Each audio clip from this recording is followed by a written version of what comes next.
Hey everyone, welcome back to the Collector's Compass, the podcast from Collectors MD, where we explore the intersection of collecting, mental wellness, and responsible engagement in the hobby. I'm your host, Alex Efron, founder of Collectors MD, and tonight I'm joined by Chris MacRae, founder of The Smarter Collector, a platform designed to help you plan projects, track your collection, and make better decisions without juggling spreadsheets. I've been in the beta now. For the last month or so. And I personally have been able to really enjoy the platform, the experience. I've been able to upload my PC. I feel like the UX is super slick and the sandbox view is addictive, but in a good way. And so this episode is all about shortening the learning curve, moving from impulse and FOMO to structure and intention. And I'm really excited to have you join us, Chris. Chris, welcome to the show. Awesome. Thanks for having me on, Alex. Of course, man. How's your week going? So far, so good. My wife and I have a wedding up in New Hampshire at the end of the week, so we're hanging on, trying to rush through everything work-wise and things I'm trying to get out for the Smarter Collector, and then hoping to disconnect for a couple days. But the week's been Awesome. good. That's great to hear. And currently, my Yankees are playing your Red Sox, and we are down 2-1 in what is it, the seventh inning. So we'll sort of be paying attention to that throughout tonight's episode. Okay, so it's the middle of the seventh. Red Sox are up 2-1. They just scored 2 runs in the top of the seventh, and it's looking like the Yankees are going to have to do something here in the final few innings, which has been problematic for us in the past. So we'll see what happens. We'll see if Judge can step up. But are you excited for the MLB playoffs to finally be here? Yeah, I'm a baseball fan at my core, grew up a Red Sox fan, and it's been a couple years, as you probably know, since the Red Sox have been back. It's just unfortunate that the Roman Empire, Roman Anthony, got hurt a couple weeks ago. So maybe if they're able to get hot and make it to the ALCS, he'll be able to join them. But they're a different team with and without him. So I Yeah, feel like the Yankees caught a break this year, not having to go up against him. Future Yankee killer, Roman Anthony. we'll see. We'll see. I mean, the Red Sox definitely do have a really young, impressive core. Obviously, they moved away from Devers earlier this season, but they're really focused on the bright future. Roman Anthony, Marcelo Mayer, Christian Campbell. Obviously, Sedane had a really beautiful moment towards the end of the season to propel them into the playoffs. They have a pretty solid pitching staff. So, Boston sports, always relevant, always staying in contention, even when they're rebuilding. So, something I've had to sort of endure my entire life as a New York fan. But, that's just the way it goes. Yep. Yeah. Between, You got 27 World Series to make up for it. It's okay. yeah, yeah, that's true. I was only alive for a handful of them. Between Boston and Philadelphia, it has been a bit of a nightmare over the last decade or so, especially with the Eagles just winning the Super Bowl. We're in sort of central Jersey now, so we have a little mix of New York fans with Philly fans, but I feel like I've always been around Boston fans my entire life. They find a way to transplant throughout the entire country. So, Yeah. yeah, between the Patriots and the Red Sox, the Celtics, it's always one of those teams. And then of course you have hockey, which I'm not a big hockey fan, but I feel like doesn't matter what sport it is, Boston's always finding a way to stay relevant. Anyway, Chris, you and I grew up around the same era or within the same era, the 90s. We have a lot in common. You're a new dad, which is one thing that we don't have in common. I'm not a parent yet, but you've spent a decade in public accounting before moving into sort of strategic finance. I'm curious, how did that path lead to the development of the Smarter Collector? Yeah. So let's hop back in the time machine to 2017. I'm working in public accounting. And if you're not familiar with public accounting, the hours can get pretty crazy. It was not uncommon for me to be logging 60, 70, 80-hour weeks, even upwards of like 100-hour weeks during busy season. So naturally, you need to find at least a half hour every day to disconnect and think about something besides work. And for a lot of that time, it was like go home and watch a half hour of The Office and then pass out. But there was one night where I saw, it must have been an Instagram post or something on Reddit that was talking about 2017 Topps Clearly Authentic. So I went to Amazon and I said, all right, how much is a box of 2017 Clearly Authentic? And I think at the time it was like 40 or 50 bucks. And I was like, this is so expensive. Like, I'm not going to buy it. And I went to go hit like back to get back to Reddit. This was like 1 o'clock in the morning in the middle of busy season. And in doing so, I hit one-click buy on Amazon and didn't think anything went through, just like continued on with my Reddit browsing. Lo and behold, a couple days later, the box shows up on my doorstep, and it's again 10:30, 11 o'clock at night. I don't possibly have time to return it, so I was like, I'll just rip it. This seems pretty cool. So I open it up, and inside is a Buster Posey rookie reprint auto. Beautiful image. I think it was one of the first cards on my Instagram profile. My personal account is Cardi C Sports Cards, like Cardi B, but with a C, Cardi C. And from that point, I got back into collecting. I was like, oh, this is really cool. What other cards are out there? And then I went on a journey of personal discovery, trying to figure out what I enjoyed collecting, what sort of lit me up inside. And through that process, I was seeking out community. So I started a YouTube channel, Cardi C Sports Cards. I reached a fair amount of people with that, and like really built a network of friends and trusted collectors that I could find in, bouncing my own collecting strategy off. But when I was creating content for Cardi C Sports Cards, it was never about like what's going to get me the most views. It was really like, how can I take my skills outside of the hobby and bring them to the community. So I did a couple of videos using my background in finance and accounting to analyze the public filings that Topps had at the time, trying to go live, and then breaking down the Fanatics masterclass of like how to screw over another company and like aggressive corporate maneuvering. But I really spent a lot of time thinking about how I could help other people up the learning curve of getting into the hobby, figuring out what you like, figuring what's out there, and figuring out frameworks to accomplish that. So out of that whole Cardi C background, the Smarter Collector was born. Happy to go into more detail there, but I'll pause for any reaction or question. Yeah, of course. Well, first of all, we're definitely going to get into the Smarter Collector. So for those listening, definitely stay tuned. The Smarter Collector is an amazing platform. It's incredibly impressive. But what's even more impressive, Chris, is how naturally you've been able to sort of take your background in finance and accounting and apply it directly to the hobby, right? Most people see those skills kind of as corporate or stuck in spreadsheets, but you've really been able to flip them into something that us collectors can use day to day, which is amazing.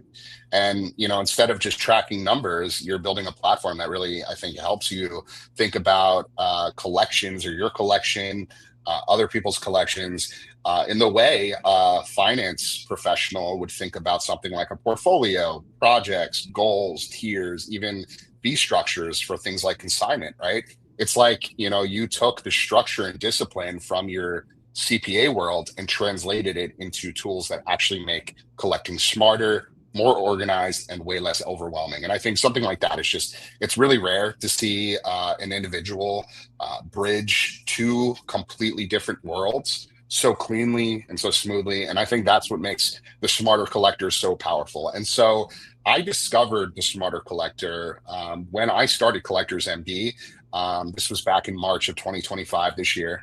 And I was looking for inspirational quotes and other brands and voices in the hobby that was sort of speaking about, a lot of what we talk about at Collectors MD, which is collecting with intention, spending responsibly, collecting responsibly, these sort of things. And so I kind of just stumbled across the Smarter Collector, and I saw a lot of the various quotes and phrases and mantras that you post on your social media every single day. And so much of it just resonated, right? It clicked. I was like, this guy knows what he's talking about. Like, this is exactly sort of the theme and ideas that we are trying to convey at Collectors MD. And so I was reposting a lot of your social posts, and I reached out, and I know you've been super busy. And then finally we had a chance to connect one-on-one a couple months ago. And I got to meet you and get to know you. And I feel very grateful that, again, I was able to beta test the app and, provide you with some candid feedback of my own. And it's just really amazing to see how much your brand has grown in such a short time. So again, we'll get into the app in a little bit, but I'm just curious, like a few other things sort of pertaining to your personal world. Obviously, becoming a parent recently must have really taken a lot of time in between a full-time job and running the Smarter Collector. I'm curious, this is something we talk about a lot too. How do you sort of allocate all of that, all of your time and all of that energy that you must, expend every single day between those three things? How do you find time to do everything? Yeah, it's about prioritizing what's important to you. I've made a conscious decision since my son was born last year to really invest my energy into my family and building the Smarter Collector.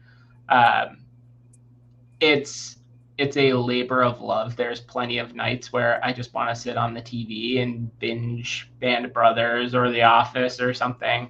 But it's it's feedback like I've gotten from you, Alex, that has really changed the way that people look at collecting and approach collecting, that really like gives me that energy to get back into building something that is a useful tool for everyone, not just the newcomer. It's the experienced collector, it's a dealer, it's people that are thinking about dealing, it's the flipper, the breaker, trying to provide a different perspective from someone that's been in the hobby that has had successes and has had failures. But if I get super tactical, like how do I decide what I'm doing on a day to day?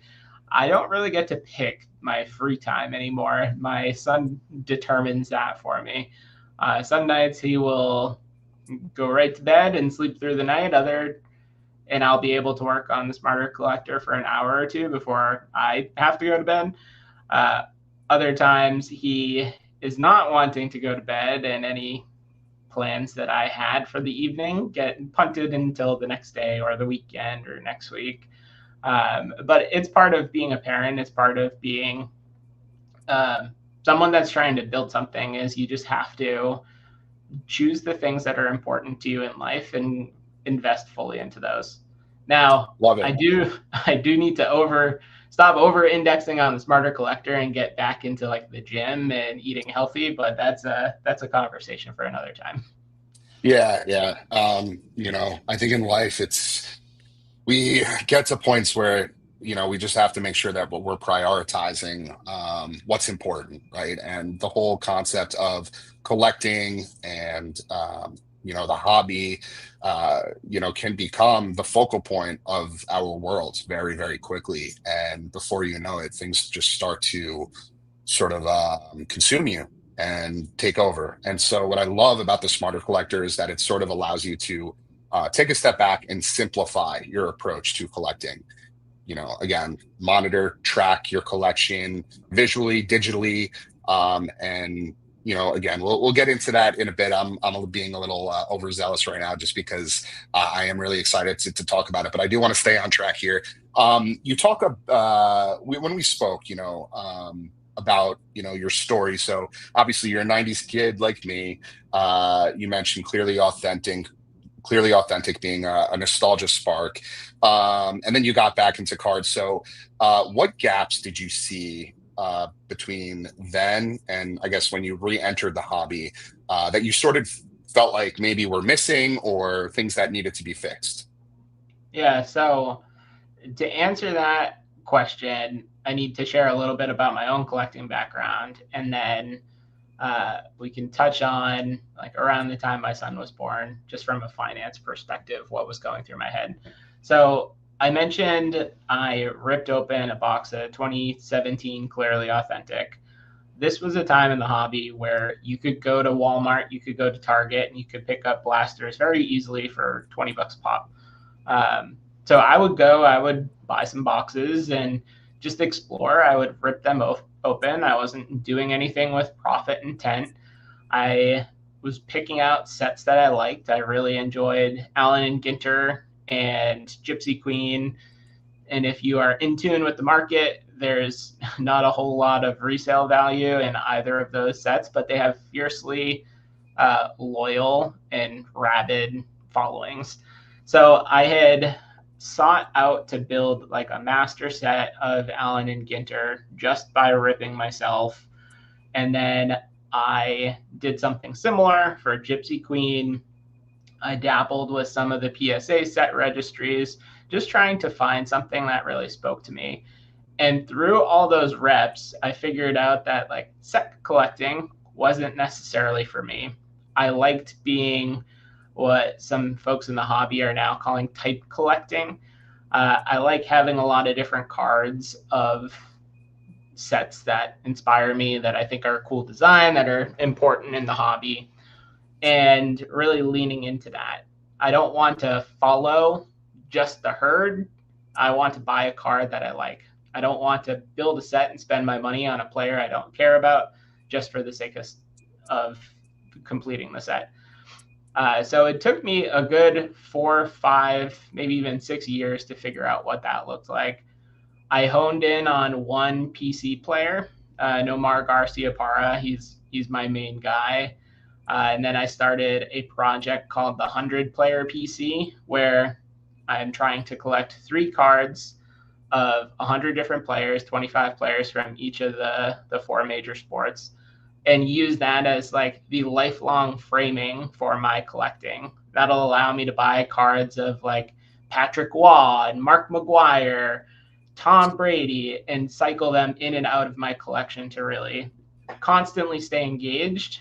So you're not just sitting there waiting for that like one Nomar Grail to pop up that hasn't been seen in years. But through that process, sorry, go ahead. No, I was just gonna say I love that, and I'll touch on it. But what you just illustrated is quite literally what we talk about every day, which is collecting with intention. Yeah. Yeah. So go ahead.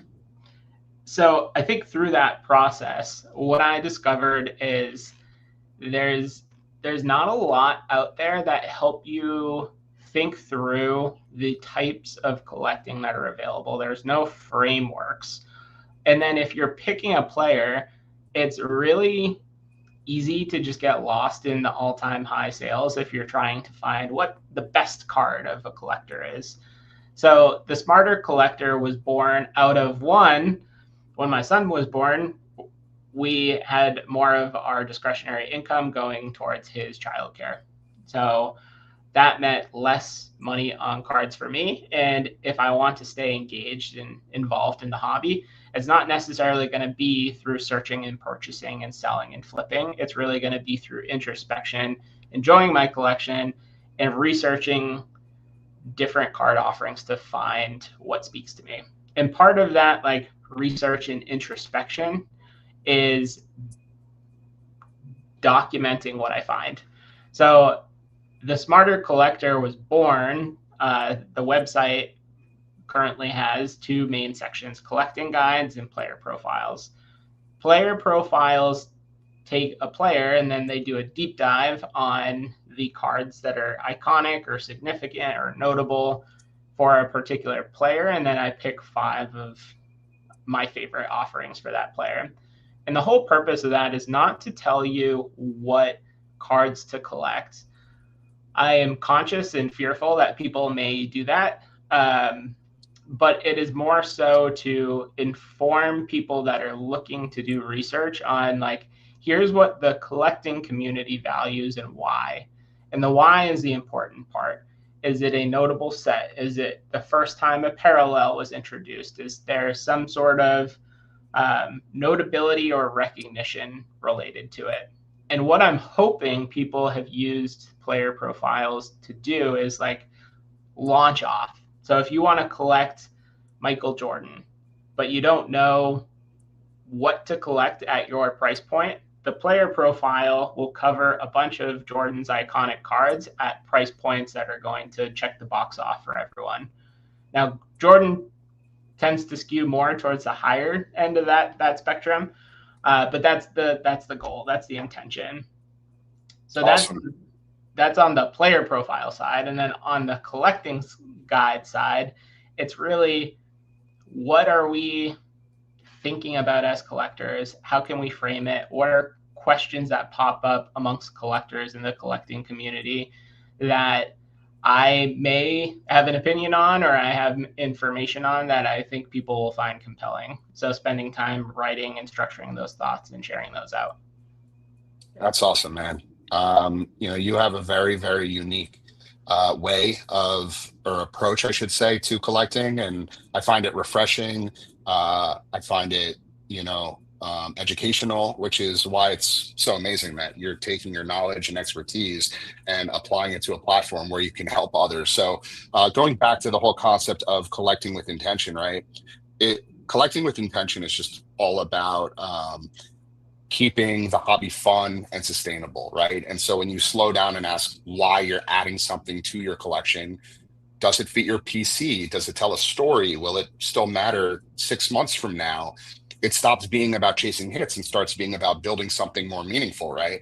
And that's what makes a collection feel personal instead of just a pile of cardboard. So I love how you've created sort of these filters, something like, I'm only going to collect 3 cards of this particular player, and that's it. And that's something I've had a hard time with in the past, where like I've done the same thing where I'm like, I'm only going to own 3. And my number was 3 also. I'm only going to own up to 3 cards of a particular player. And then, maybe I hit a card where it's like the 4th card of that player, or something comes across my eBay feed and I'm like, I need that. And then suddenly the filters go out the window and we start sort of making, excuses or justifying a purchase or saying, it's just like a one-off, but then that one-off can very quickly spiral. And so I think all of this is sort of where the smarter collector comes in, right? You've built the platform to mirror how collectors really think, things like projects and goals and trade-offs and curating down to what actually matters. And it gives collectors the tools to pause, reflect, and just make better choices. And so, it's not just about tracking the numbers. You're really shaping your collection with purpose. And so, again, there's so many synergies between Collectors MD and the smarter collector that I just, we could talk about this stuff for hours. But, when we say collect with intention and not compulsion, I think, again, platforms like the smarter collector really help that shift become a lot easier to put into practice. So we're going to transition over to our next segment, which we're going to cover the platform itself and sort of how it's designed to help collectors actually collect. So just to take a step back, what Chris has built isn't just another database or spreadsheet, right? It's not about logging purchase prices and dates and data and then just letting it sit. It's a platform that mirrors how collectors are actually thinking, how intentional collectors are actually thinking. It's about, again, the projects, the wish lists, the trade-offs, the curation. And when you sit down with your own collection, with your own PC, you're not just tallying the numbers, you're asking yourself questions like, What am I chasing? What am I keeping? What can I let go of? And it sort of allows you to curate, which again, that's a word we use quite a bit. And so the smarter collector builds those exact questions into the UX. And that's why, I think it's just such a leap forward and it's so transcending in today's modern hobby. That's again engineered all around volume and the chase and just collecting more and more and more and ripping more and more and more with no end in sight. And so I think that the smarter collector is really built from the perspective of a collector who understands both the emotional side of the hobby and the financial discipline that keeps it sustainable, right? So I'd love for you to give us sort of maybe like a 60-second tour on the app, the Smarter Collector app, and I can pull that up and share it while you sort of explain each of Sure. these features, things like the projects, the collection, the want list, the collection stats, things like that. So bear with me. I'm going to pull up the app real quick, and you can dive in. Sure. Yeah, while you're pulling that up, just a little bit of background on the app itself. I was trying to think about how I can reach more people with the limited amount of time and energy that I have available. And content creation can only scale so much. So I was once again thinking, what are the skills that I have both as a collector and as a professional in accounting and finance that I can deliver? So what Alex is showing here for folks listening on the pod is the collection page of the Smarter Collector platform. It's got all of his cards in his collection that are arranged in a grid format for him to view anywhere. Right now, it's just a web application, hoping to release an iOS app soon, but bumping up against my technical coding capabilities right now. So this is a free app. The collection and financials features are totally free, and they can get you out of spreadsheet purgatory. If you are anything like me, you had your collection, your projects, your consignments, your grading submissions spread across a bunch of different spreadsheets. This is a platform that aggregates all of that activity into one and provides a spot for you to actually look at pictures of your collection so you can see what's in your collection and it's not just numbers on a spreadsheet. Or in my my product market research, I had come across people that were using the notes app on their iPhone. I think Alex, you had tracked your collection in your photos. Like we need to give something better to collectors there. Right. And I was using two things. I was using my photos, sort of just like, a personal album, Alex's PC, and I would just drop, screenshots or photos of my cards in there. And then I was also using what was first in Excel and eventually a Google Sheet to track the specific information about the card. So for instance, the player, the type of card or variation, whether it was serial numbered, autographed, short print, etc., the value. And this is sort of how I aggregated my collection. I think a lot of people probably do that, but there wasn't like necessarily a way for me to visualize the collection while also seeing that data. And so this platform just does that in such a unique and seamless way. Yeah, we have a comment from Alex in the chat saying they have their PC scanned into Collects currently. I assume that's what we're shooting for. Not necessarily. Collects is my interpretation of Collects is all about value. Like, what is the current value of your cards? Scan it, add it to your collection. We'll pull it from our database and give you some information on the card. I had built this platform to be much more collector centric. So I wanted it to be built for the way that people actually collect. If you have a project, you should be able to create a project and associate cards that belong to that project like directly within the application. Same thing with want lists. Say you're trying to complete the Topps Chrome Gold run of Aaron Judge, and you have 5 of the 8. You should be able to see in one place, I have 5 of the 8 cards in this run, and I'm actively looking for the other 3. I wanted to give you tools to be able to do all of that. Not only that, I, using my background in accounting and finance, have built out a framework or a system that tracks the financials related to your collection. Whether you are a pure collector or you're in this hobby with some sort of profit intent, you need to be able to track what you pay for something, what you sell it for, and anything that will increase the cost basis for those cards, like grading. And not everyone is going to understand the concept of double entry accounting. So what I've done is I've built this application out where every time you record a purchase, it's recorded in the financials as this is your cash outflow related to the purchase. Every time you sell a card, it calculates the profit and loss for that particular sale along with the cash flow. And it really democratizes the access to financial information to people that don't necessarily know how to do that on their own in a Google spreadsheet.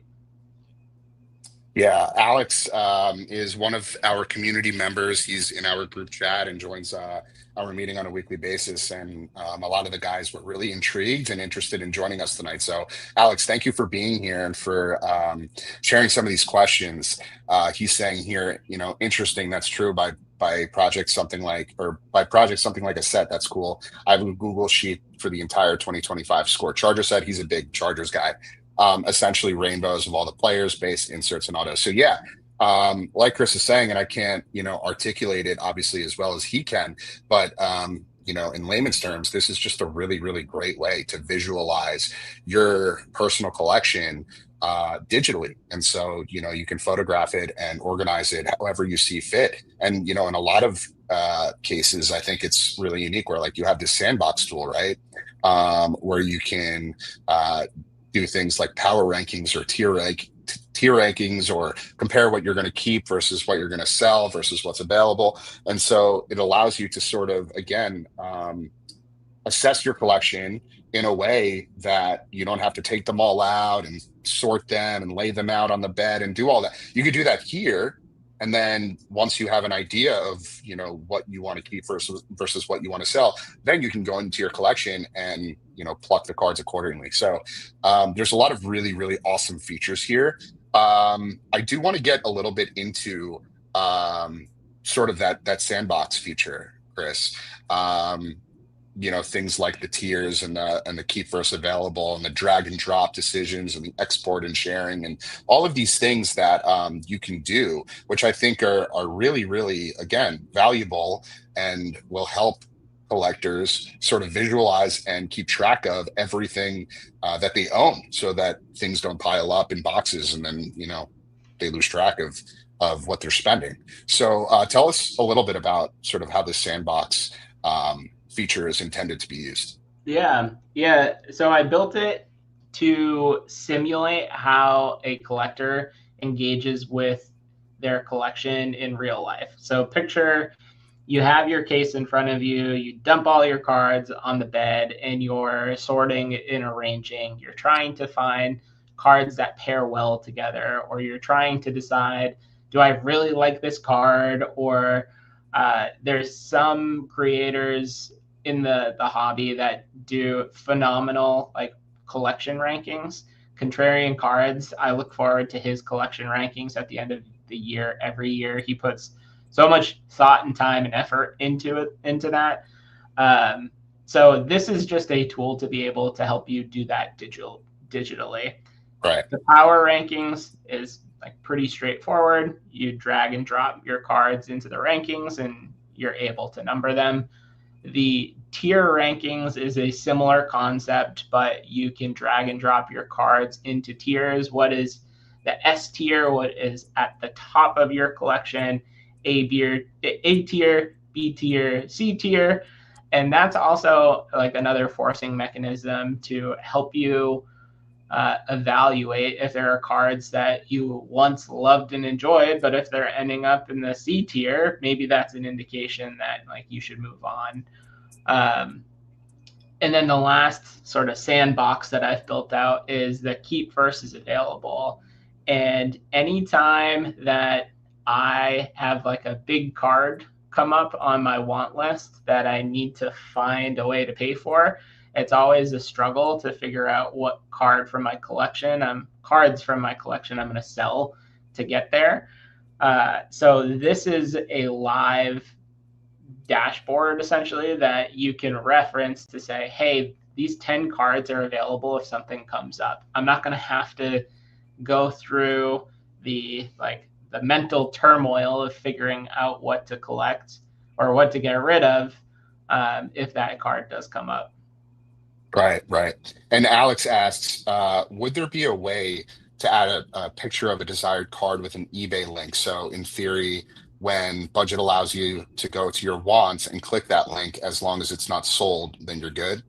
Yep, yeah. So if you actually hit the add card button at the very top and click add to want list, what you can do here is you enter in the information and you can upload a front image of the card and a back image of the card. And that adds the card to your want list.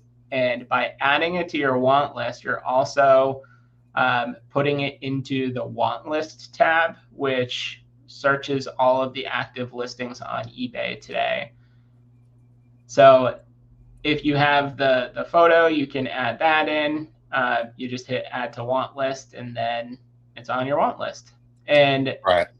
After that's created, you can go into an active project you have and associate cards that are currently in your collection, but also cards that are on your want list. Like, for example, Alex was saying we're both 90s kids. I have an active project in my collection that is like to get the 3 Pokemon cards, Blastoise, Venusaur, and Charizard, either base first edition or just like a base holo set. And if I add it, or if I ever get one of those cards, I can just quickly add that card to my collection through the projects tab. But what I've done is I've put those cards on my want list, associated them to projects, and there's like a gray box over them indicating that they aren't currently in my collection today. So it's good inspiration to like make that gray box not gray anymore. Right. I'm sort of demonstrating here how to go through this process. Because Alex is a Chargers fan, I just am using Justin Herbert as an example here. So where can I put in that it's, oh, that's weird. When I went back to, now it says I own this card. So can you put those additional details here, like grade, certification number, team, price in the add to want list section? Yeah, so for the want list, I intentionally stripped out some of those details, but when you add, we'll have to debug that a bit. If you X out of this, failed to add to cart. Yeah, if you X out of this and go to the want list tab. Yep. And then hit add card to want list. Yep. There's some stripped down details here. Got it. And if you go down, there's a grade preference. So you can select a grade, or you can use a custom search query. So if you said, I wanted a bunch of different, or I want this card in any grade, you can indicate that there. Got it. So let's see. No, it's PSA 8 or better. So if if you hit any grade accepted, if you uncheck that, you'll be able to select specific grades here. Got it. And you can select multiple. Yep. Sweet. And then you just click add to want list, and it looks like there's a little bit of it might be the image I'm trying to upload. It might be too, I don't know, pixelated or something, because I just took a screenshot from eBay. But anyway, that's an amazing feature, and obviously a great way to track what you have your eye set on. And again, like in this hobby, there's just so much volume between the releases and what's already come out over the years and different sports and teams. And of course, there are other collectible cards or items beyond just the sports world. We have Disney and Marvel and SpongeBob coming out tomorrow, and all of these other things that have just become so incredibly popular. It can become overwhelming for any collector to sort of decide or figure out what they want to collect. And when that happens, quite often people just go after everything and then decide after the fact what they're going to keep or sell.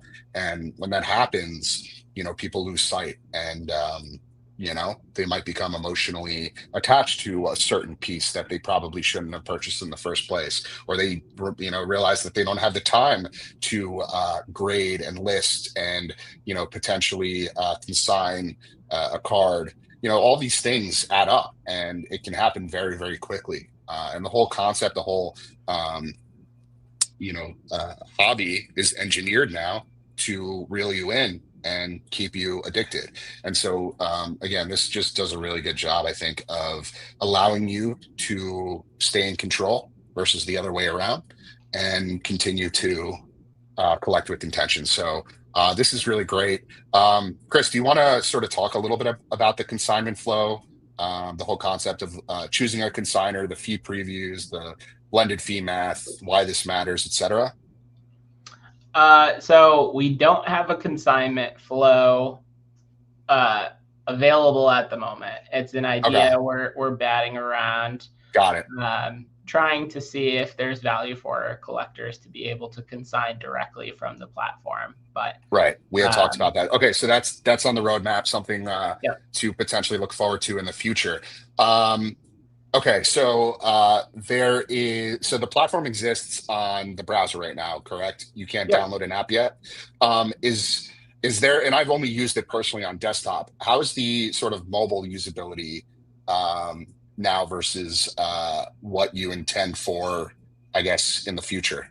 Yeah, I would say it's passable. I had designed the app, one, to make collecting easier. The bugs we ran into aside, I'll make sure to address those tonight when we get off. But I had created the app knowing that most of the people are going to be accessing this from their phone. So if you have an account, just go to app.thesmartercollector.com and you can test it out on desktop or mobile. There are naturally there are benefits to using the desktop version, including like accessing the sandbox feature. Sandbox only exists on the desktop application right now. It doesn't exist on the mobile view. But in the future, we're hoping to take what we've built here and sort of translate that into an iOS app and Android app, if we have Android users out there.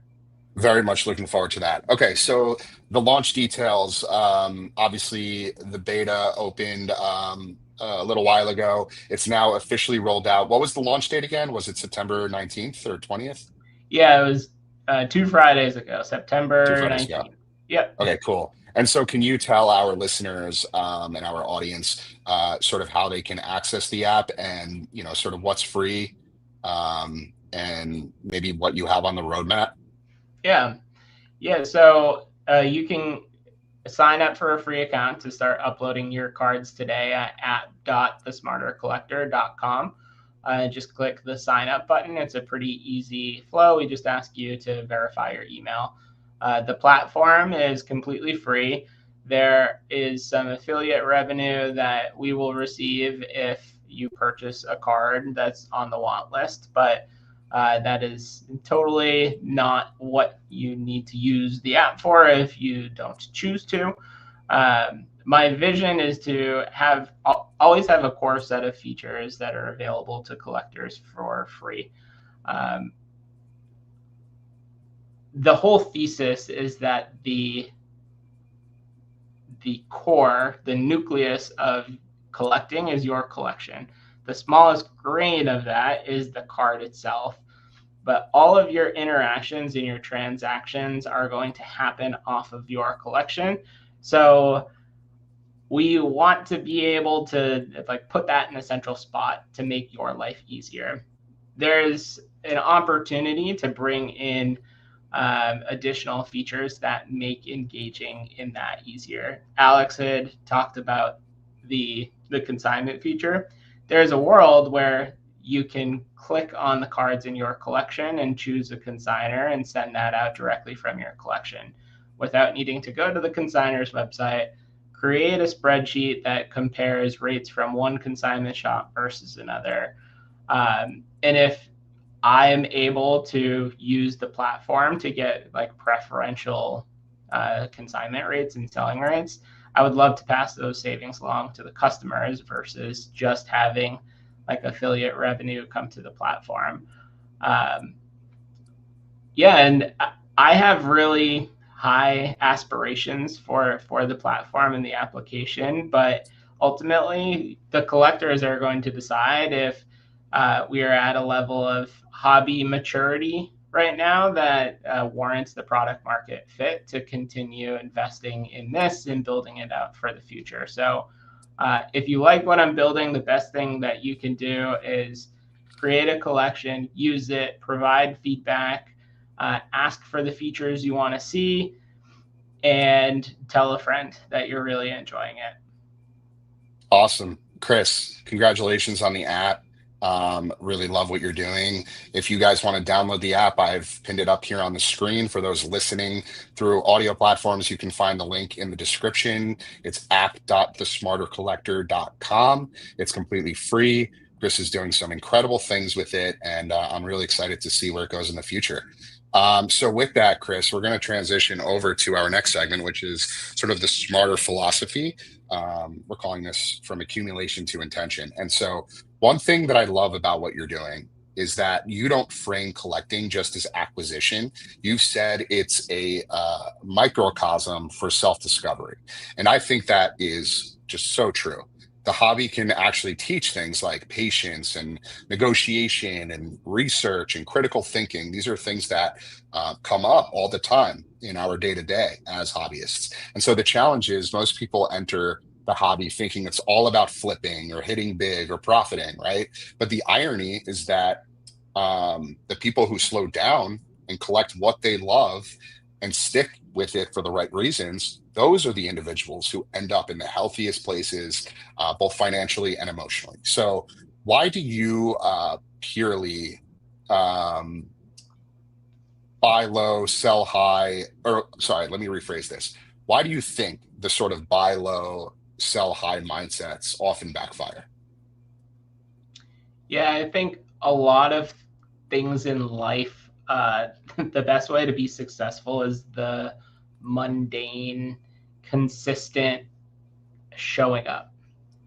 And I think buy low, sell high, it doesn't lend itself well as a mentality to showing up every day and like doing the dirty work. And I don't say doing the dirty work to like to undersell or like demean the hobby whatsoever. But when we are browsing eBay listings and we're building out a want list and we're sort of just like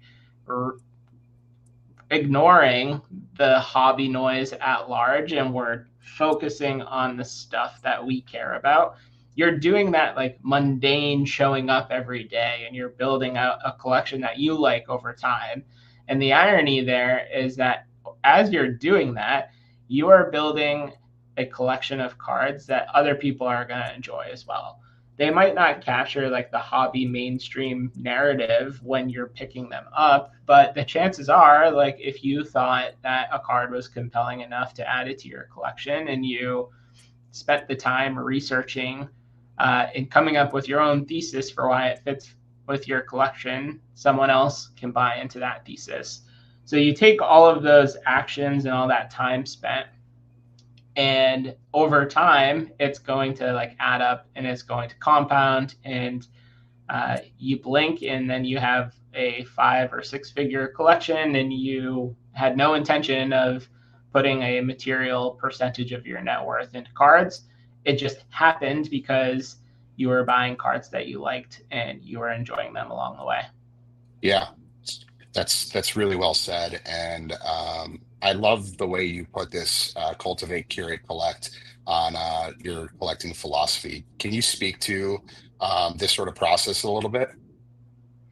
Yeah, so I think about why the hobby is sticky and like what makes a collector want to stick around for the long term rather than just uh, giving collecting cards a 6 month test and then saying, hey, I want to learn how to golf or I'm going to go play pickleball or something instead.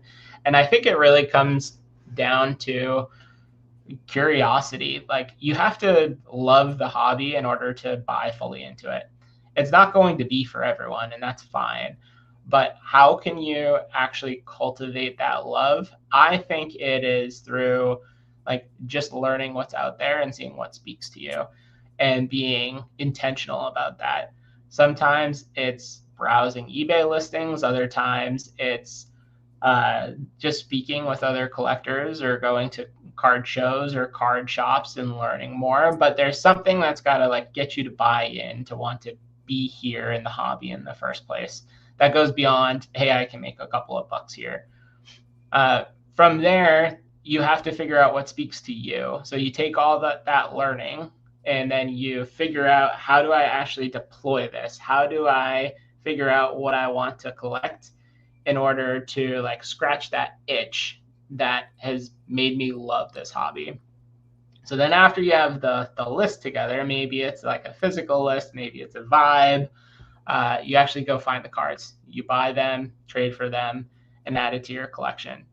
And then there's not like an end game to collecting. I don't think true collectors are going to stop when they finish a project or they get to the end of their want list. They're going to find something else.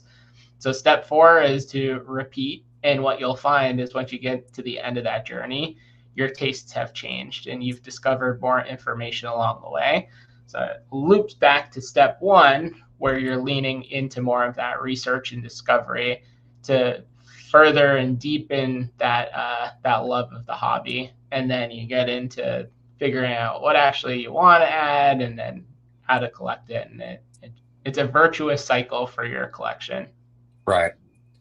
I really love this, and I just like the way you break down like collecting into these four very simple, very straightforward steps. And I think through the collector's MD perspective specifically, I think the real key is making sure each of these steps is done with intention, which you obviously convey here, but through the lens of collector's MD, just to sort of break it down, when you cultivate, it's not just about growing a collection, it's about growing your relationship with the hobby, right?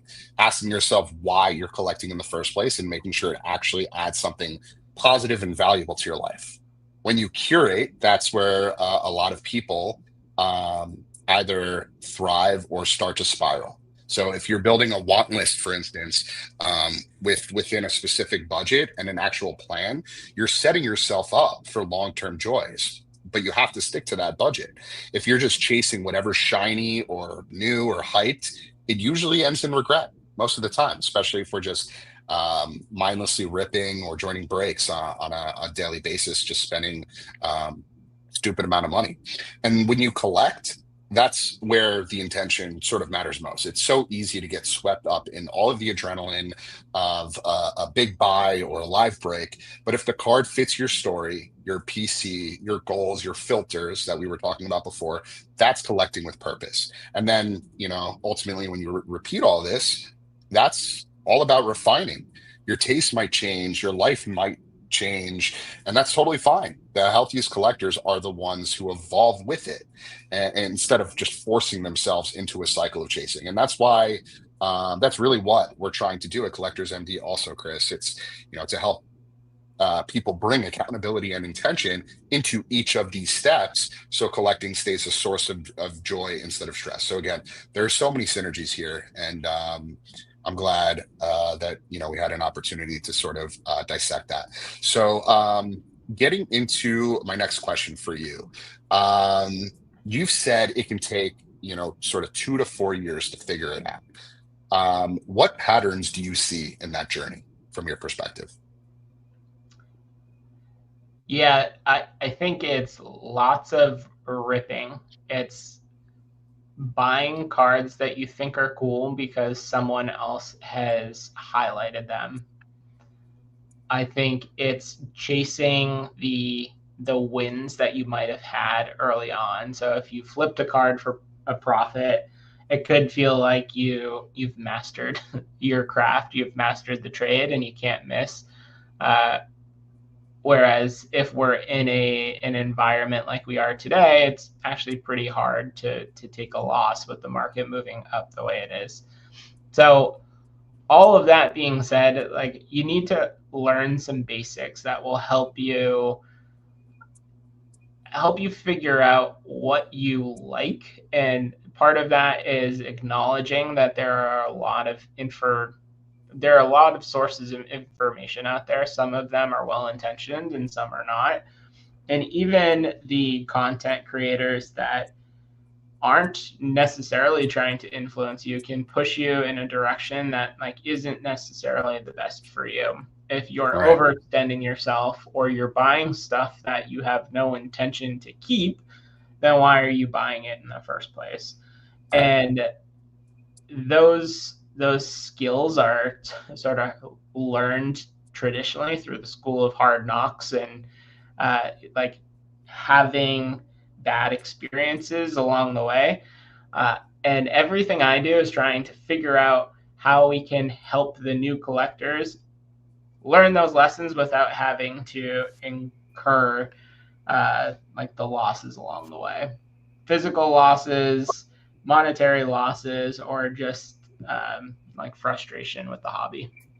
Right. Real quick, I'm going to pause for a moment. I just realized when the power went out earlier, I think the audio switched from the mic to my headphones. Can you hear me? Yep. Is it more clear now? It sounds very similar. Okay, good. All right. We'll table that. For those that are just joining us, I had lost power about 5 minutes into tonight's episode, but we were able to get it back up real quick. But technical difficulties, it's 2025. We're still running into all sorts of those. All is good. So I really like the way you put that, Chris. Thank you for that. My next question for you is, how does curating down, sort of reducing the clutter, going back to your philosophy, help increase the joy in your collecting journey? Yeah, I think it depends on the collector and what you enjoy. Like, would you consider set collecting clutter?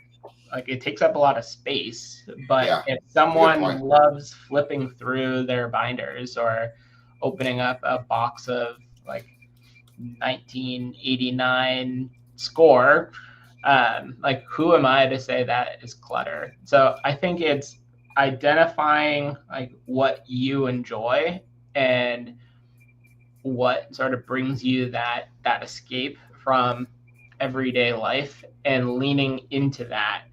I think the clutter could be from a mental perspective.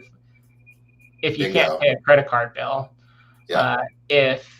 If it's taking up space that you don't have and it's not a card that means something to you, if you are thinking about it when you aren't in your like collecting time, if it's creeping into other parts of your life, I think that's how I would define clutter.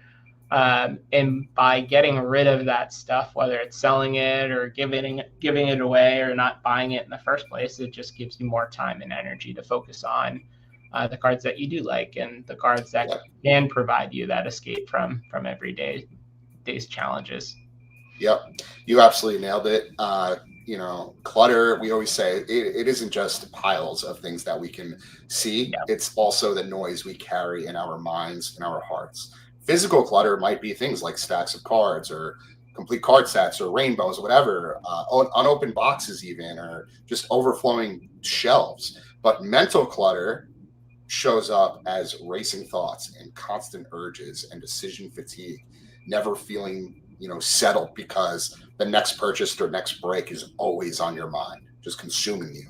And the other side of that is also the emotional clutter. right? Which is the weight of guilt and shame, or the regret that lingers long after a purchase is made or a rush is gone, right? And so when all three of these things, physical clutter, mental clutter, and emotional clutter, build up, the hobby stops being a source of joy and starts feeling like complete chaos. And being able to sort of clear that clutter isn't only about organizing our shelves or our binders or our card boxes or cases. It's about creating mental clarity and emotional breathing room. That way we can collect, or that way collecting can feel purposeful again and not overwhelming. So again, you hit the nail on the head. I just wanted to sort of articulate that again through the lens of Collectors MD, because it's something that just comes up all the time. Awesome. So one last question as part of this segment, then we have two more to go. What signals tell a collector they're moving from impulse to intention from your perspective? That is an interesting question. I think a signal prior to purchasing is a different type of excitement. Like, you aren't excited at the prospect of a quick win, but you're more excited to pair this card up with another card, or to show it to someone that is not a collector in your family, or like you've identified a personal connection or some sort of non-monetary value that you've ascribed to that card. I think after you purchase the card and it's in hand, the length of time it spends in your collection is a great indicator that, hey, you've actually done this right. And I would encourage everyone to look at the cards that you've bought and think about what you paid and when you bought it, and ask yourself, given the information you know today, would you purchase that card again at that price? Right. If we spend a little time thinking that way, it's very illuminating for like how we are as a collector. I tend to like add cards to my want list and then try to get them, and I have like this rush of energy trying to find that card, and I have to stop myself to say, like, hey, how does this card stack up to another card? If I have $500 to spend on a card, this card may be cool, but what's the opportunity cost? What am I giving up in return? And when you start to compare cards across your want list or compare cards across your collection, it can show you like where you really want to go. So if you're going through those exercises naturally, or you're just really connecting with your cards on a deeper level, I think that's what moves you from impulse to intention as a collector. Really well said. I'm going to pause one more time. The mic didn't switch before, which is probably why you were like, what are you talking about? You sound the same. Now you should hear me a little bit more clearly. And correct me if I'm wrong, but it does. It sounds a little bit more clear now. Okay. All right. No more talk about the technical difficulties. I do apologize for that. I want to respond to what you just said, because you said it so well. But I also want to congratulate you, because the Boston Red Sox have officially beaten the New York Yankees in Game 1 of the ALWS, the AL Wild Card Series. Or what is actually, it's ALWC. What is? Yeah. Oh, it's Wild Card. Duh. Anyway, congrats. Best of 3. We still have a few more games to hopefully figure it out. But yeah, nice little comeback win for Boston.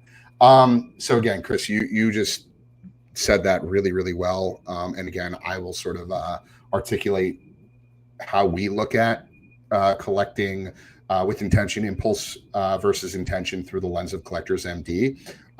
When you start asking yourself things like, do I really want this, or am I just chasing for the rush? That's a signal you're moving from impulse to intention, right? At Collectors MD, we see this all the time. Impulse feels urgent. It feels like you have to buy right now because the timer's ticking, the auction's ending, the hype is just so loud. The breakers or the live streamers are just screaming at the chat, trying to get you to bid, and you're mindlessly just doom scrolling, and all of a sudden you feel like compelled. Oh, this is like a 50% off break. I gotta get in. Gonna miss out, again, that FOMO. But intention feels slower, calmer. You pause before actually acting. And another sign, I think, is openness. When you're caught in impulse, there's usually something that's hiding. Deleting confirmation emails or avoiding conversations with your loved ones or hiding packages.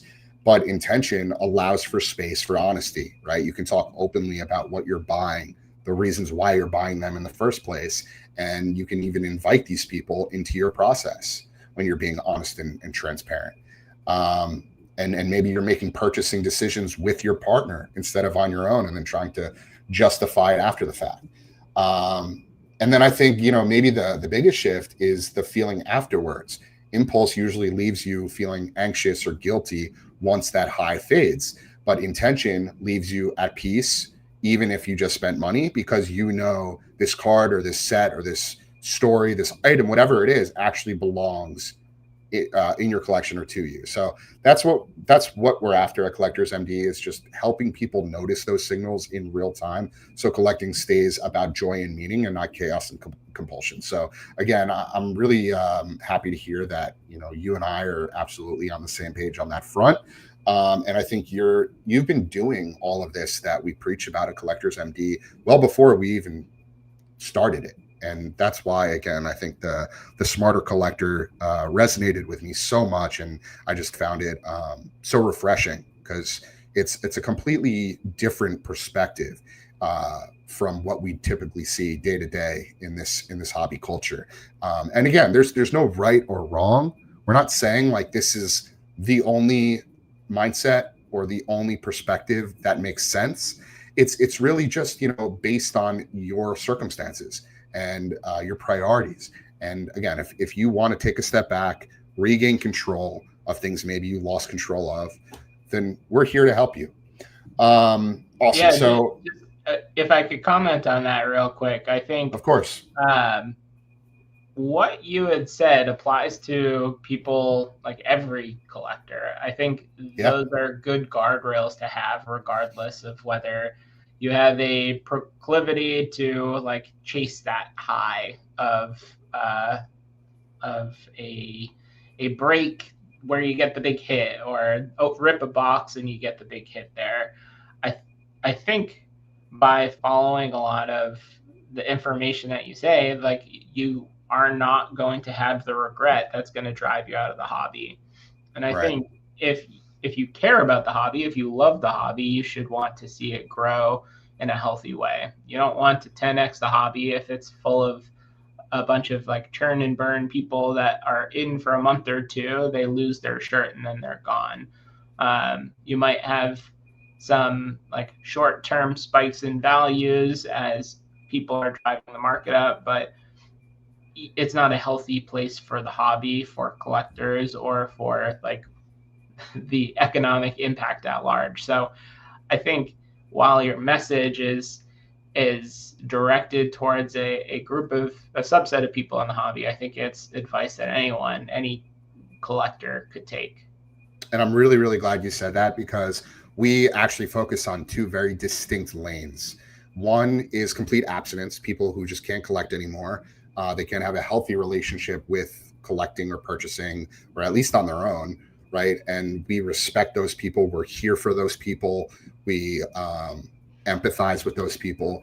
There's also another lane that we call collecting with intention. These are people that are in the hobby and they don't necessarily have addiction or have any issues financially, mentally, or emotionally, but they just want to stay in control before things start to slip, right? Because the direction that this hobby is headed in, with these conglomerates and the gambling mechanics that have been layered into each of these platforms, there's really no telling what this environment is going to look like in 2 years from now, 5 years from now, 10 years from now. And we just want to make sure that we are staying in the driver's seat, right? Yeah. And not letting, forget about, all of the sort of external pressures, but our own internal subconscious or devil on our shoulder or impulses start to take the wheel, because that's what we're seeing, again, more and more of. So I appreciate that. Also, one other caveat, one other note here. This doesn't just apply to card collecting. this applies to all collecting. Obviously, we see more of the gambling mechanics with the break culture, but we have people in our weekly meetings who collect other things than cards.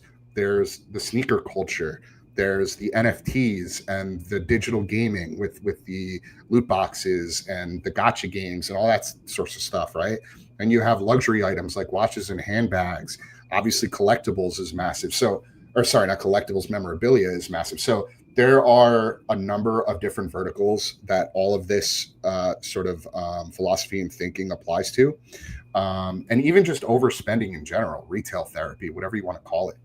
People chase that dopamine high of looking forward to getting a package in the mail, whether that be ordering an item on Amazon or, a retail website for a clothing item or something, even going to the grocery store. Like people need that dopamine spike, right? And so it's all about, again, just taking a step back, reevaluating why you're spending in the first place, making sure that it doesn't take control of your psyche, your mental, your emotional capacity, making sure that it doesn't negatively impact those around you, and just, making sure that you're on the straight and narrow. So again, appreciate your insight there, Chris. Super valuable. So we're going to get over to the next segment, which is the funnel problem and industry incentives. And so here's where things, I think, start to get a little bit tricky, right? Right now, the funnel into the hobby is completely dominated by the breaks and the repacks and the big corporate marketing from Fanatics and whatnot, and even Panini, as they are, quietly starting to take a step away with losing their license or licenses. And I do still think Panini is going to be involved. They're just going to continue to pump out the product without the license. But especially in the last month or so, where they've just been pumping out product after product after product, it's so incredibly overwhelming. And so for most new collectors, that's their very first experience, seeing all of that sort of take place around them in their social media world, right? They're essentially taught that gambling mechanics they're taught those gambling mechanics. They're taught that gambling is okay before they're actually taught collecting. And the issue here is the incentives just aren't aligned, right? Platforms and breakers make money whether or not collectors are burning out. They don't care. That there's no real pause button. And if it takes 2 to 4 years for someone to figure it out, that's thousands of dollars that's potentially gone or more. And not just the money, again, the financial and emotional burnout that comes with it. The mental and emotional burnout that comes with it. And in many cases, the collector themselves is just gone before they even get there, right? And so I'm curious, what concerns you about this current sort of top of funnel that we're seeing in the hobby environment right now? Yeah, I think my concern comes for the person that just wants to collect. They want to carve a niche out for themselves that might be like the world's best collector, but they never get the chance to do so because they're brought down a path that will turn them out of the hobby before they even have a chance to build a collection. Right. I think another thing people talk about is this idea of a 25-year nostalgia cycle. I don't know that we are laying the foundation today to create a nostalgia cycle 25 years from now. If kids in the hobby aren't collecting and trading in binders with their friends, but they got Pelican cases with 5 figures worth of cards in it, and the only reason they're here is for flipping challenges and trying to learn entrepreneurial skills. It's fine to teach kids how to do some of that stuff, but it's not collecting, and it's not something that's going to build that nostalgia 25 years from now. Last point I would make here is that the mainstream media coverage is overwhelmingly focused on cost or price. And even when I interact with friends and family that aren't collectors and I show them a cool card, I want to talk to them about the story of the card, the player, and the significance of the card. But their question is always, oh, that's really cool. How much is it worth? Um, and to me, like the how much is it worth is secondary to all of the other stuff. So I think those 3 points, not to mention everything you had mentioned about the manufacturers and the breaking culture and incentivizing gambling, it just creates for like a lot of unhealthy entrance to the hobby as it relates to like actual collecting. If you want to come in to speculate on sports cards, like you can do that. They're just come into it with eyes wide open that like you're speculating on sports cards, and it's another form of gambling. Um, it's not what we have traditionally referred to as collecting, where you fill a binder up with Pokemon cards, or you fill a spare bedroom up with Beanie Babies, or something that you can actually like interact with, engage with, and enjoy. Right. Right. Really well said, Chris. There's two things I want to share here because you brought up a really good point, and that's mainstream media just completely stealing the narrative, right? And so we have things like this, right? Kevin O'Leary, really well known and well liked personality, obviously famous because of Shark Tank, also because he's, I guess, a multi billionaire. And so the problem with mainstream voices like Kevin O'Leary, who's been very active in the hobby community over the last couple months. People like Kevin weighing in on the hobby is that they only look at it through the financial lens, right? To them or to Kevin, cards are just another asset class. Stocks, crypto, collectibles, it's all the same thing at the end of the day. If it's making him money, it's attractive to him.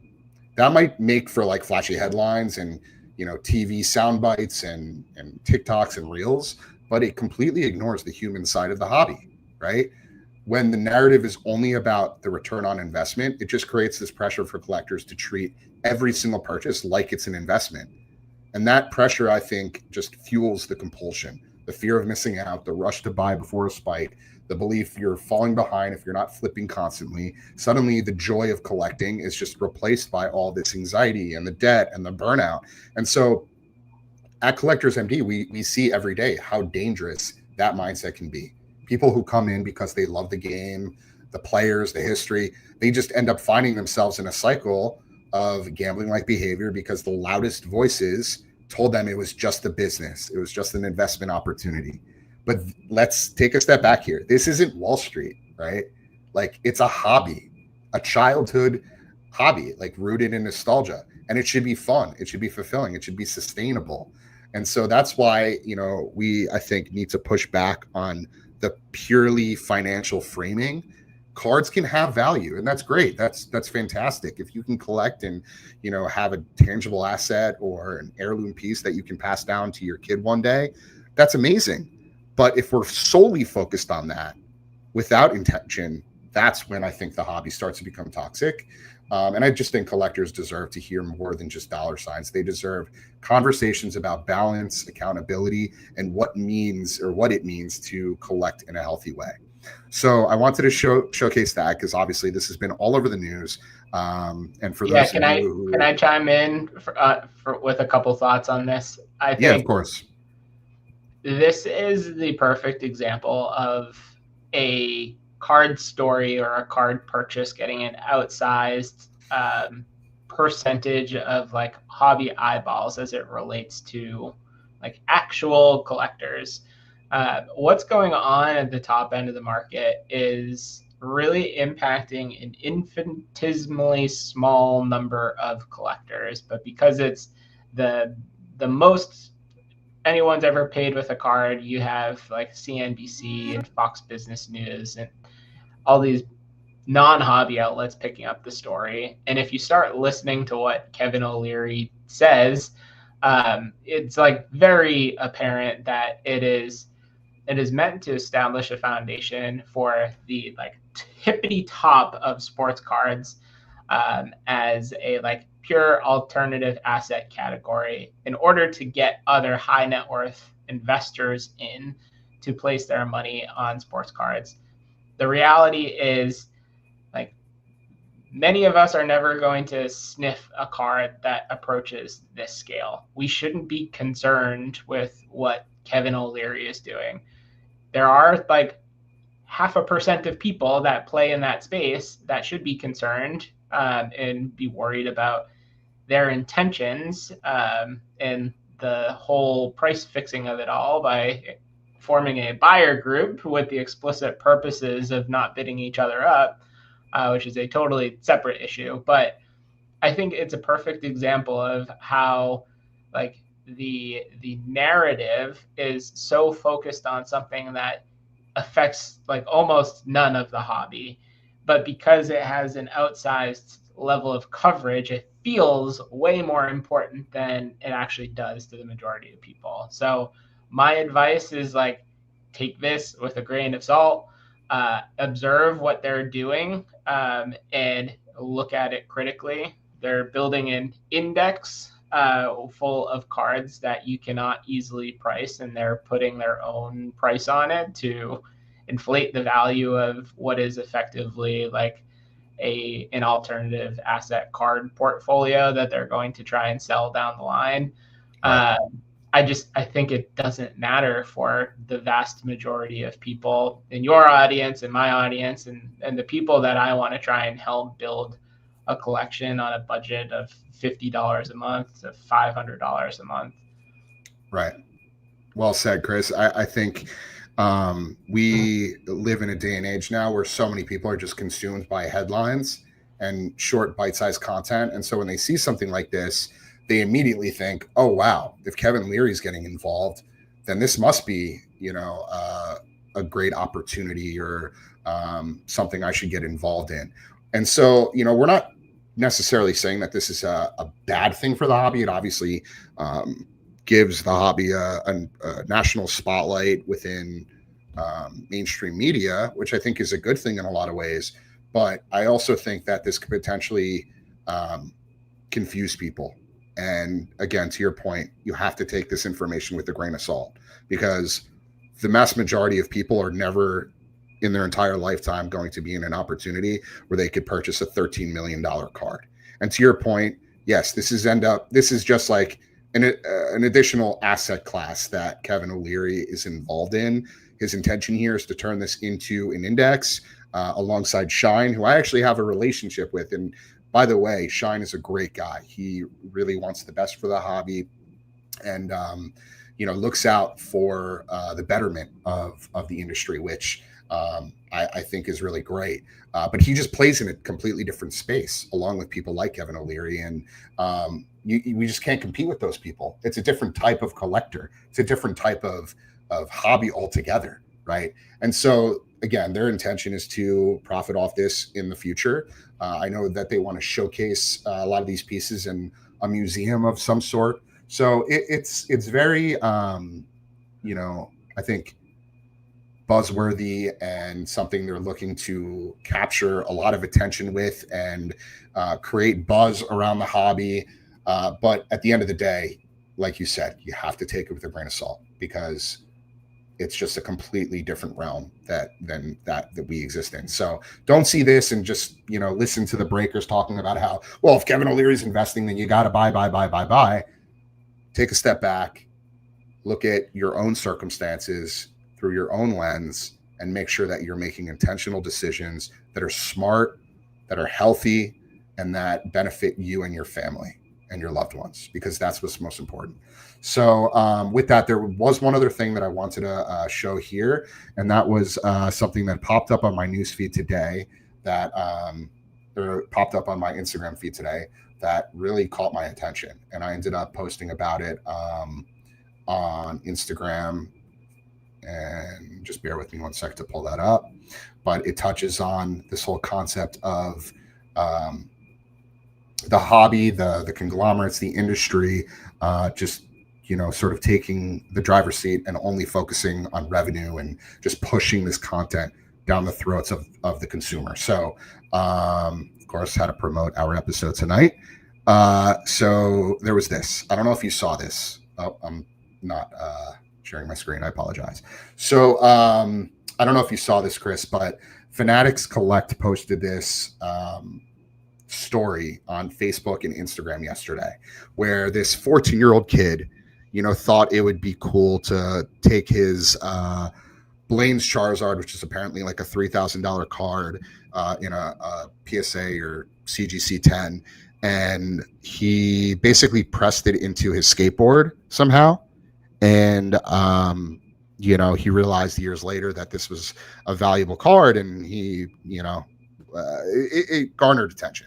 And so what Fanatics Collect said here was, when he was 14, this kid thought it would be cool to press his favorite Pokemon card into his skateboard grip tape, a first edition Blaine's Charizard. Years later, he dug the board out and realized what he'd done. That same card, in pristine condition, now regularly sells for over $3,000. Just a few months ago, a CGC 10 copy went for, what does that say, $34.80 on Fanatics Collect, of course, self-promoting there. One childhood decision revealed forever, or sealed forever in grip tape, turned out to be, and this is the part I have a problem with, a $3,000 mistake.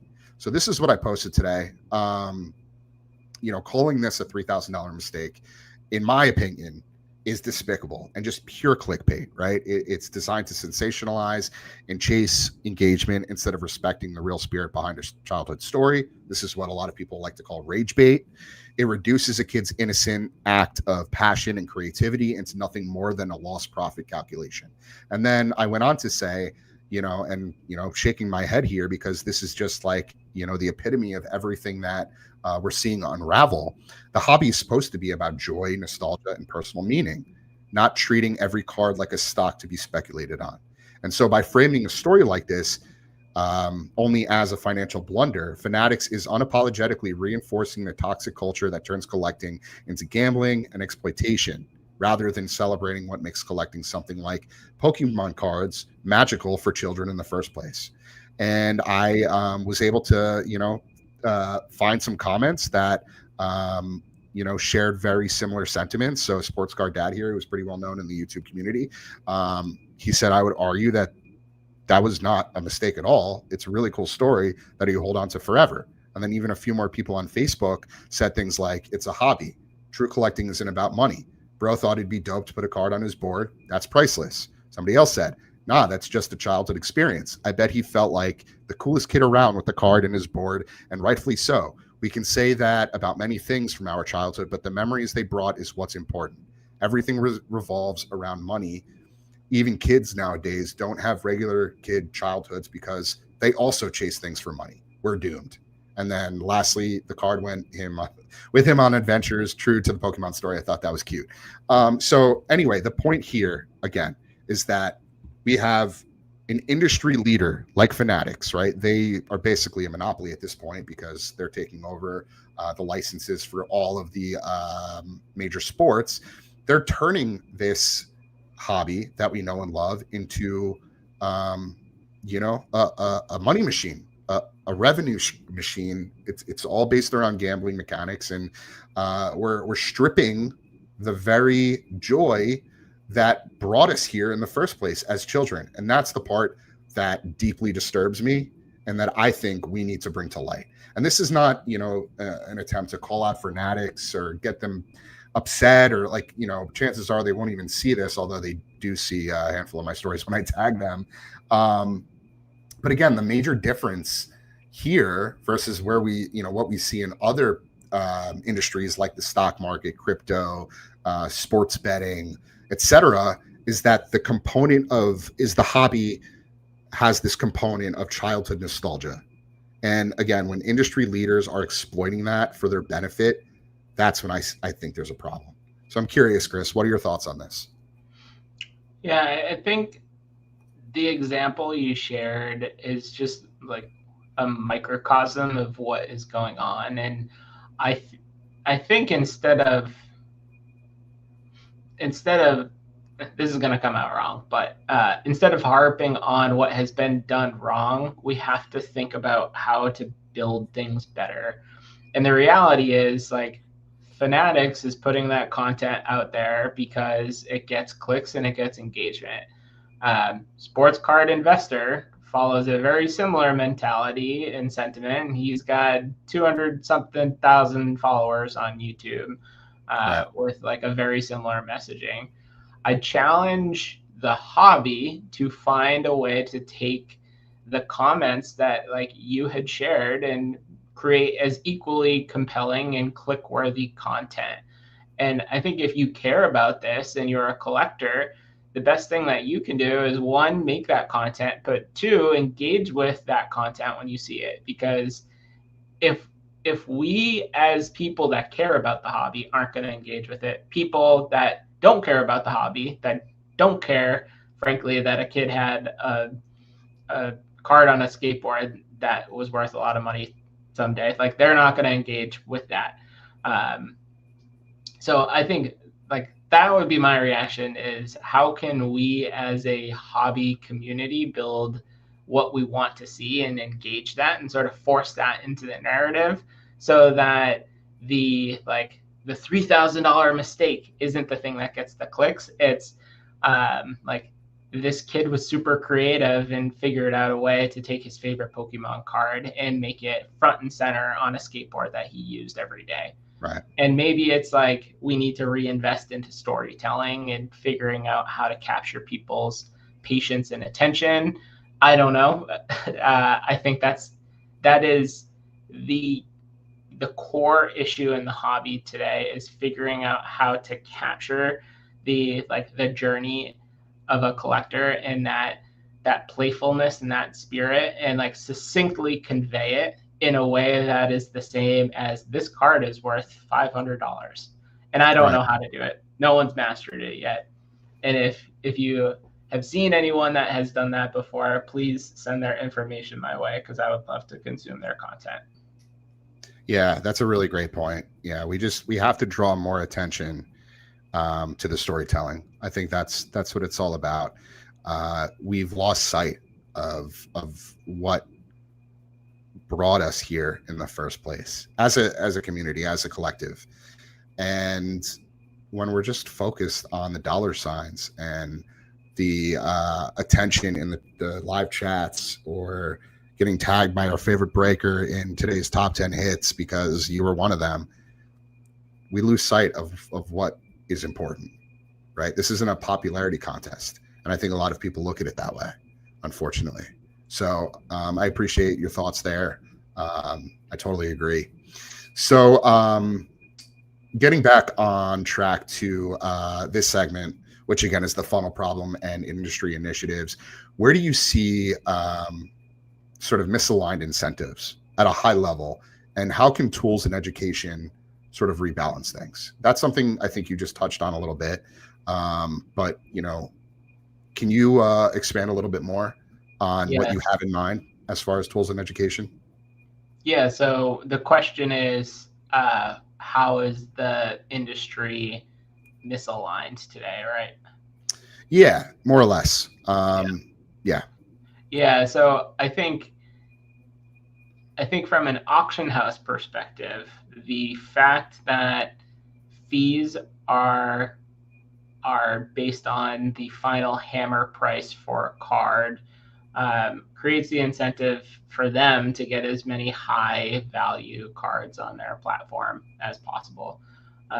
Even though they're roughly providing the same level of service for every card that enters a weekly auction or a premier auction, absent some of like the marketing efforts that go behind the really, really big cards that you see. So I think that's number one. Number two is the manufacturers only get to participate in the initial box sale. So they are incentivized to sell as many boxes as they can because they are not able to capture the secondary profits that are gobbled up by dealers and graders and anyone else that touches the hobby ecosystem. As a result, that means that they want to create as many parallels as possible and in as many configurations as they can to saturate the market and increase their profits while reducing the amount of cost that goes into creating each of those boxes. You get lower implied value when that happens, and it's just worse off for the people that are breaking it all together. I think the way to solve some of these problems from a big company perspective is like, unfortunately, through regulation. I think you have to look at the way that boxes are being configured and who they're going to and how they're getting distributed, and try to have some sort of fairness involved there when there are serious financial implications on the line. I don't know on the auction house perspective if there's ever going to be a significant change in like the fee structure, but figuring out like flat fee or tier-based fees instead of a percentage fee would make it like a much more equitable experience for collectors. I think educating collectors on like the realities that this is what we face from a macro perspective empowers them to find different lanes of collecting that information or that situation doesn't apply. Maybe that's collecting vintage or collecting cards from the 90s or early 2000s rather than recently opened products. Or maybe it's purchasing cards through avenues like Instagram or Facebook or trusted auction platforms that you actually want to support with your dollars, or going to card shows and collecting with people.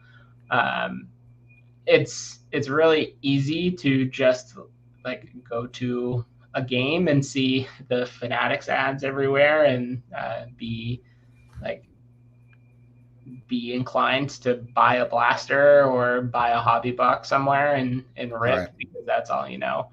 But underlying that hobby box is like tens of millions of dollars in this hobby ecosystem that has set it up that way to like work against the collector. The collector is the sheep right now that is like getting screwed over while everyone else is making gobs and gobs of money. Right. Yeah, we've talked quite a bit about regulation and guardrails through the last 6-7 months of Collectors MD, and it's definitely a gray area. It's definitely a really, really scary concept for a higher power or a government-like body, think the SEC or a gaming commission, to come in and start laying down the law. And that's not what we want to see. We want to see a lot of these platforms, companies, manufacturers, breakers, card shops, all the way down to the LCS, start to adapt to a lot of these changes, a lot of the reform that we talk about before. We want them to adapt proactively before something like that happens. And I agree. I mean, I think it might take something like regulation to finally turn this hobby in the right direction from a ethical standpoint. But, is there a way? Is there a lane where it can happen without having to get to that point? I don't know. And that, a part of what we are doing at Collectors MD is to help sort of, filter a lot of what's going on in the hobby in this direction, to educate people, to provide tools and resources for those that need it. We have a hobby reform initiative that basically speaks to, an outline, all of the things that would be necessary in order to get the hobby, back on track. Again, from an ethical standpoint, but, we need more folks involved. We need more awareness being spread across the entire industry. We need more accountability from the breakers, from the manufacturers, from the platforms. And we need less of, the rage bait headlines and, the sense of urgency that these breakers are just forcing down our throats 24/7. I think Whatnot needs to really step up and make some changes within their platform. I think that a lot of these platforms need to reinvent what a repack is and how it's introduced to the consumer. So anyway, we can sort of talk about that, flesh that out for days. But again, I want to keep us on track. All right. So if you could flip one lever to reduce burnout, right? We talked about financial, emotional, and mental burnout. what would it be? Would it be, the product design? Would it be more disclosures? Would it be more education, the tools, resources, the shop practices? We covered a lot of that, but what do you think is sort of the most important of all of those? I think of my brother who has gotten back into collecting recently, and he is a huge sports fan, but he doesn't want to collect anything from baseball, hockey, football, basketball because the options are too overwhelming. So he's actually collecting women's tennis cards because the product offering is like so much smaller. He can actually use the limited time he has to spend in the hobby to really learn about the product.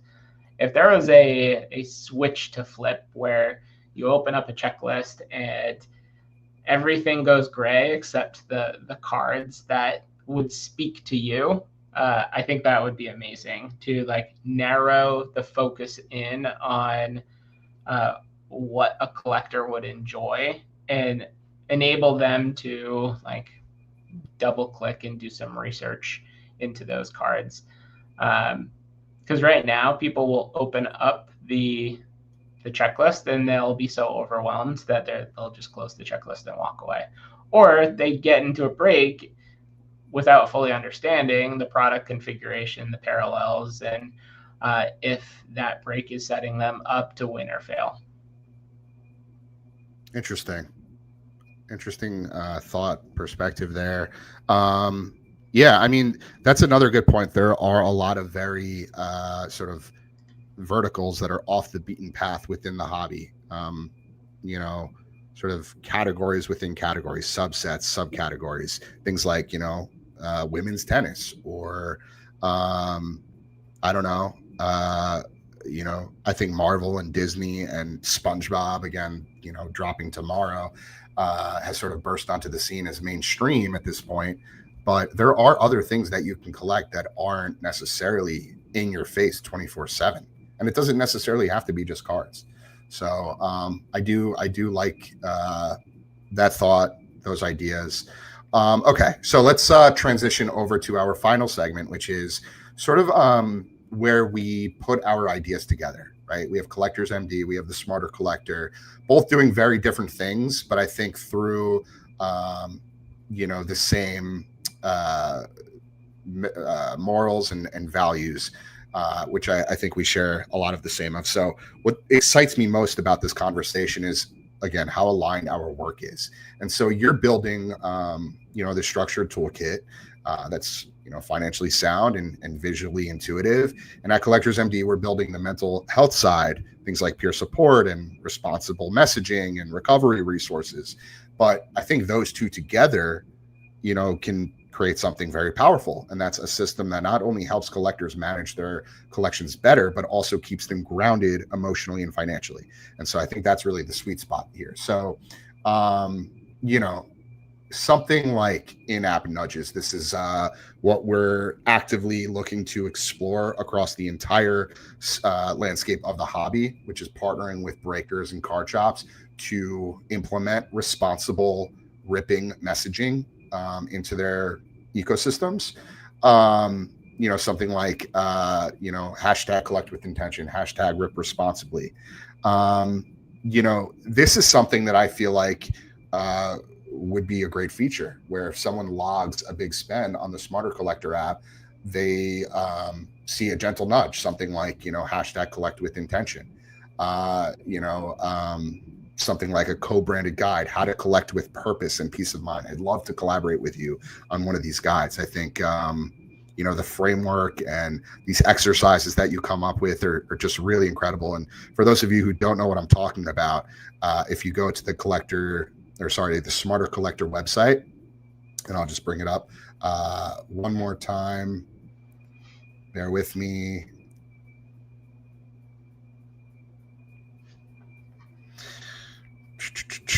You go to resources and then collecting guides.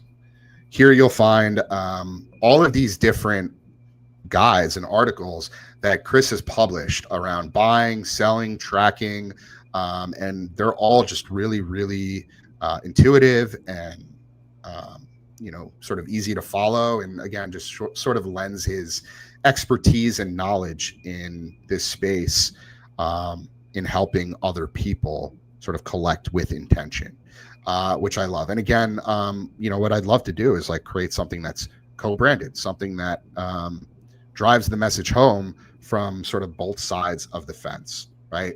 And so embedding responsible prompts in things like shops and streams are really important.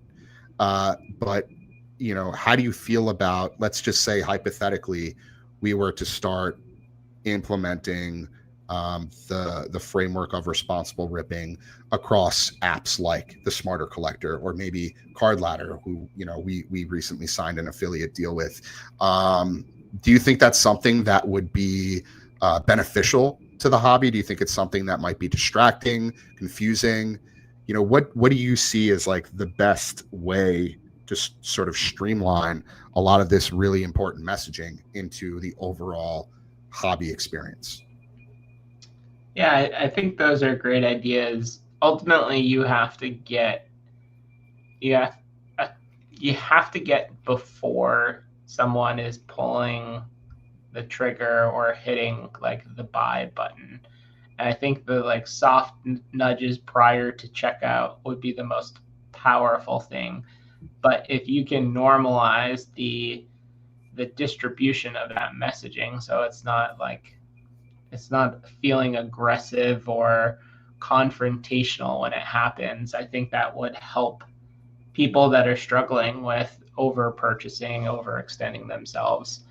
And I think the people that are doing it responsibly, if they get that nudge or they're seeing that messaging, it just helps reinforce that they're on the right path, that they are collecting with intention, they are buying something that they are not going to regret when that mail day comes in. Awesome. We're really grateful because there have been a handful of breakers and card shops that we've been speaking with. First and foremost, Cards HQ, which is Jeff Wilson's company. I was on his show last month, and he, basically said, like, at Cards HQ, we want to look out for our customers, and this all makes sense. So let's start integrating this messaging into our ecosystem. And so that's something I'm working with Jeff and his team on building out. We're also working with stand-up displays to create things like, again, rip responsibly messaging and collect with intention, card stands, so that it can be subtly layered into these environments. So this is something that I had, presented to you as an idea, potentially collaborate or integrate our messaging into your ecosystem in some capacity. And I know you're growing and you just launched the app, so there's a lot going on, and we don't want to sort of overwhelm the user experience, but I do want to invite you to explore that conversation in the future. Obviously, no pressure. I think it's something that, again, both of us just see eye to eye as it pertains to the responsibility and accountability that needs to come with collecting and with being industry leaders in the space. And so, again, it's an open-ended invite to collaborate in the future on some of the things that we're talking about here. Absolutely. So awesome. Was there anything else you wanted to add to that, or any other thoughts before we shift over to our rapid fire round? Now let's do the rapid fire. Let's go for it. Awesome. All right. So I'm going to ask you a question. Give me the first couple words, first sentence that comes to mind. Don't even think about it. Just give me first thing that comes to mind. You ready? Yep. All right. Favorite card in your PC right now? 1999 Star Rubies Nomar Garcia Parra Spring Fling. Love it. One set you recommend for new intention-driven collectors? 1997 Pinnacle, totally certified. The platinum parallels are amazing. I think the platinum blues are out of 1,099. So it's a nice accessible price point for people that are just getting in. Awesome. A tool or template every collector should use? Smarter Collector platform. Boom. Card you still think about selling, and why? Not too many. I guess if I had to pick one, I'm going to actually pick two. I sold a 2001 SP Authentic Ichiro and Pool Host. I sold the Pool Host to actually fund launching the Smarter Collector. And then because I didn't have the Pool Host, the Ichiro felt orphaned. So I hope to add them both back to my collection one day, but they were the right decisions for me at the time. Well said. And for those listening, I couldn't agree more. You don't need every single piece in your collection. Cards come and go. You can always buy them again. Don't feel like emotionally attached, or there will be some sort of fallout if you part ways with a particular piece in your collection. They're just cards at the end of the day. You have to look out for what matters most. You have to make sure that you're prioritizing the things that are most important. So just wanted to add that in there. One habit that made you a smarter collector overnight. I guess it's not overnight, but picking a player to study their market and like habitually checking recent sales of that player to learn their market, learn the significant cards, and that sort of like makes you closer to an expert in that particular category. So a little bit of a cop out, but that would be my answer. Awesome. And then last question, one thing that you'd like to see from a, I guess, responsible ripping perspective, change in the industry within the next, let's call it by end of year. I don't know, box limits or purchase limits for individuals with a single breaker if you're a breaker over a certain level. I haven't thought too much about that, but that was the first thing that came to mind. That's totally fair. All right, Chris. Well, thank you again for joining us today. Your perspective on intentional collecting, the psychology behind the hobby, and the tools that collectors need to stay grounded have just been really, really valuable. I think our audience is going to find a lot of value in this conversation. For everyone listening, you can find Chris and the Smarter Collector at the Smarter Collector. That's the Smarter Collector, all one word, on Instagram. And you can check out the Smarter Collector platform, which launched officially on September 19th. And you can check out and see how it's helping collectors just rethink the way they engage with the hobby. And as always, if you or someone you know is struggling with compulsion or burnout, we invite you to join our Collectors MD peer support group. We meet weekly every Wednesday night at 8 p.m. Eastern, 5 p.m. Pacific. It's free, it's confidential, and it's open to anyone who needs a safe space to share and get support. Thank you all for tuning in to another episode of the Collector's Compass. Remember, collect with intention, not compulsion. We'll see you next time.